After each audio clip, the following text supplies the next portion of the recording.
नमस्कार मित्रांनो, पुन्हा एकदा स्वागत तुमचं नवीन व्हिडिओमध्ये। समोर पाहतात ती तंबाखूची शेती आहे। हे दिसतंय समोर तुम्हाला, हे तंबाखूचंच पूर्ण वाढ झालेलं झाड आहे।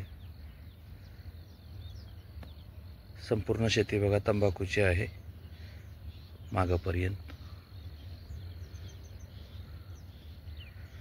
याआधी आपण पाहिली होती का तंबाखूची शेती? कमेंटमध्ये सांगायला विसरू नका। बघा तंबाखूचं झाड कसं असतं। हे पान नंतर छाटणी केलं जातं, पूर्ण झाडच काढून घेतलं जातं, पानं वाळवून एकत्र केली जातात आणि त्याचा चुरा केला जातो, त्यापासून तंबाखू बनते। बघा